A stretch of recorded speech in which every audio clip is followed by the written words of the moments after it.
Seperti kita ketahui bersama bahwa setelah Dewan Perwakilan Rakyat Republik Indonesia menerima dan bersidang, kemudian menyetujui apa yang disampaikan dan diusulkan pemberitahuan dari Bapak Presiden kepada DPR tentang rencana penggabungan Kementerian Riset dan Teknologi ke Kementerian Pendidikan dan Kebudayaan dan pembentukan Kementerian Investasi, maka dari biasanya saya tahu dan beberapa kali saya ikuti, biasanya Bapak Presiden tidak akan lambat dalam mengambil keputusan, dan insya Allah beliau juga tidak memiliki ketergantungan dengan siapapun untuk mengambil satu keputusan yang tepat, dan tinggal kita tunggu waktunya dalam pekan-pekan ini. Ya, saya ketika ditanya juga terkait dengan apakah ada reshuffle terkait pergeseran kementerian atau pergantian, lagi-lagi saya harus mengatakan bahwa ini adalah hak prerogatif Bapak Presiden dan tidak ada satu orang pun bisa campur tangan di situ. Kita tunggu saja dan kita doakan mudah-mudahan semua keputusan-keputusan yang beliau ambil akan memberikan manfaat yang terbaik untuk kepentingan pelayanan rakyat. DPR menyetujui pembentukan Kementerian Investasi serta Kementerian Pendidikan, Kebudayaan, Riset, dan Teknologi dalam rapat paripurna di Kompleks Parlemen Senayan, Jakarta pada Jumat 9 April 2021. Pembentukan dua kementerian itu sesuai dengan hasil keputusan Badan Musyawarah pada Kamis 8 April 2021 yang membahas surat dari Presiden Joko Widodo mengenai pertimbangan pengubahan kementerian. Wakil Ketua DPR Sufmi Dasko Ahmad menyatakan rapat itu menyepakati dua hal. Pertama, penggabungan sebagian tugas dan fungsi Kementerian Riset dan Teknologi ke Kementerian Pendidikan, Kebudayaan, Riset, dan Teknologi. Kedua, pembentukan Kementerian Investasi untuk meningkatkan investasi dan menciptakan lapangan pekerjaan. Peleburan dua kementerian itu memunculkan isu perombakan kabinet. Selanjutnya muncul prediksi untuk mengisi dua pos kementerian baru tersebut. Juru bicara Wakil Presiden, Mas Duki Baitlawi menyampaikan, Presiden Joko Widodo sudah mengajak Wapres Ma'ruf Amin untuk berunding soal perombakan kabinet.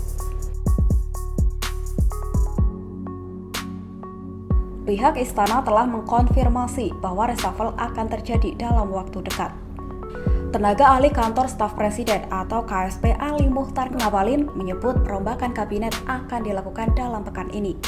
Menurut Ngabalin, Presiden Jokowi akan memutuskan reshuffle kabinet ini dengan cepat. Ali Muhtar Ngabalin mengatakan, terdapat 3 faktor yang menguatkan Jokowi akan melakukan perombakan Kabinet Indonesia Maju Jilid 2 dalam waktu dekat. Pertama, yakni adanya penyatuan Kemenristek dengan Kemendikbud. Usulan pemerintah untuk menyatukan dua kementerian tersebut telah disetujui oleh DPR. Faktor kedua yakni Menristek Bambang Brojonegoro yang menyatakan telah pamit dari kementeriannya. Faktor ketiga yakni pemerintah akan segera membentuk kementerian baru yakni Kementerian Investasi. Dengan adanya kementerian baru, otomatis akan ada menteri baru.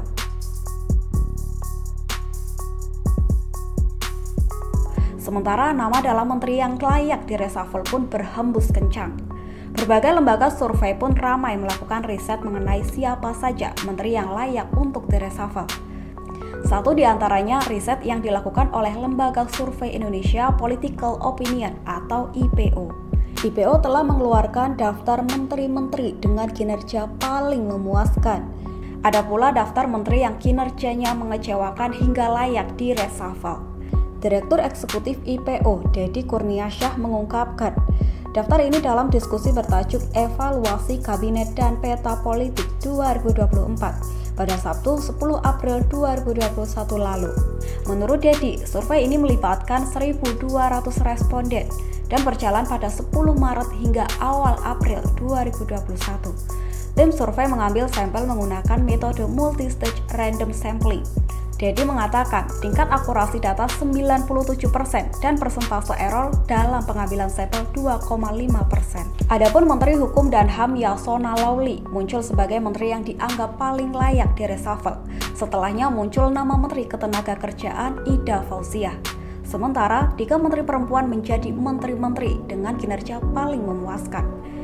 Di urutan pertama adalah Menteri Keuangan Sri Mulyani, lalu Menteri Luar Negeri Retno Marsudi, dan Mensos Tri Risma Harini.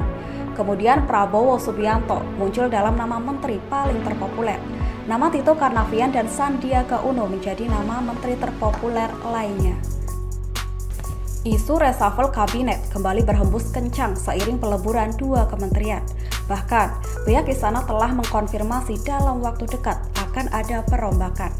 Berbagai lembaga survei pun ramai melakukan riset mengenai siapa saja menteri yang layak untuk digantikan. Survei IPO mengungkapkan daftar nama menteri yang layak untuk direshuffle karena kinerjanya yang mengecewakan. Ada nama Menteri Hukum dan HAM Yasona Lawli hingga Menteri Ketenagakerjaan. Terima kasih sudah nonton. Jangan lupa like, subscribe, dan share ya.